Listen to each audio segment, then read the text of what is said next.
Hea õpilane, kuula teksti, mõtle kaasa ja vasta küsimustele. Ülestõusmispühadele eelneva kannatusnädala sündmusi on hea meenutada 18. sajandi üha armastatuma muusikateose Stabat Mater saatel, mille autoriks on Giovanni Battista Pergolesi. Stabat Mater, mis on kirjutatud 2 naishäälele, sopranile ja aldile ning orelile ja keelpillidele, kirjeldab Jumala ema kannatusi poja risti löömise ajal. Kuula muusikat ja pane kirja kannatusnädala olulisemad sündmused nädalapäevade kaupa, alustades neljapäevast. Mis toimus suurel neljapäeval, suurel reedel, vaiksel laupäeval, pühapäeval.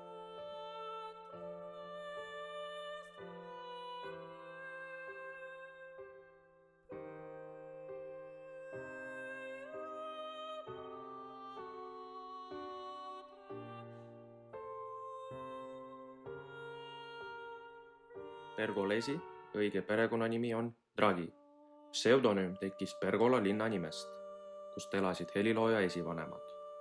Pergolesi peetakse Napoli koolkonna esindajaks, kuhu helilooja kolis 1725. aastal. Pergolesi elas kõigest 26-aastaseks. Ta suri tuberkuloosi. Temast jäi aga muusikalukku mitmeid lummavaid teoseid. Esimese suure kuulsuse tõi heliloojale Intermedium, Tenianna Eschianna, mis on sisuliselt väike 45-minutiline oopera buffa ehk koomiline ooper. Palun tuleta meelde, mis on operaseeria, kuidas ja milles ilmneb tema tõsidus.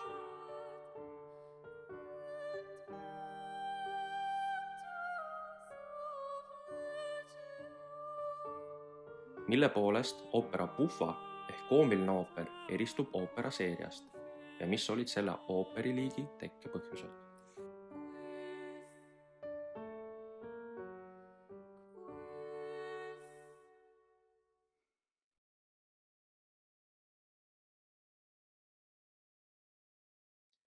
Oma Stabat Materi võidukäigust Pergolesi enam osa ei saanud, sest geniaalseks nimetatud teose kirjutas helilooja oma viimasel eluaastal.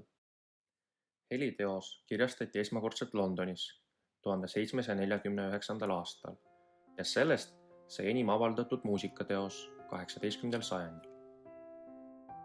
Stabat Mater on kirjutatud niinimetatud galantse stiilis.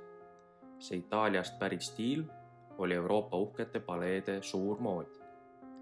Galantse stiilis kirjutatud teostes taandub keeruline mitmehäälsus ja esikohale tõuseb meloodia. Seda kritiseeriti palju ja pandi pahaks, et helilooja on kirjutanud vaimuliku teose sama stiilis ooperiga. Heliloojale heideti ette ka pealiskaudset suhtumist sügavasse teemasse. Ometi on just see Pergolesi teos 3 sajandi jooksul olnud õilsuse ja tundlikkuse tähe all esitatud kõikjal maailmas. Tuleme tagasi kannatusnädala sündmustiku juurde. Suur reede kõlab vene keeles kui strastnaja pятница. Sõna strast ei tähenda siin kirge, vaid hoopis kannatust. Ja koos veel ühe venekeelse sõnaga strah ehk hirm on need sõnad sugulassõnad. Palun mõtiskle teemal, miks ja kuidas on need sõnad ja tunded omavahel seotud. Kirg, kannatus ja hirm. Strast, stradanje ja strah. Miks ei ole õige tähistada munadepühasid enne pühapäeva, näiteks laupäeva?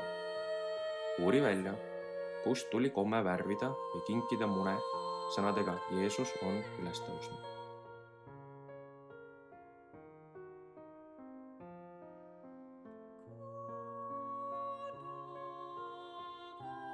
Lõpetame kantaadi viimase 13. osa kuulamisega. Mängufilmis Kuulates vaikust räägib filmitegelane naishelilooja Pergolesist nõnda. Elus on vähesed asjad lõpmatud, väga vähesed. Nende hulgas on ka muusika. Kuulamise ajal tuleta endale meelde, mis on sopran ja mis on alt, millised nais-, mees- ja laste hääli sa veel tead. Kannatusnädal aga mõtiskleme peaaegu 2000 aastat tagasi toimunud sündmuste üle, inimese elu väärtuse, headuse ja armastuse üle ning loodame, et ka praegused pimedad ajad on varsti möödas.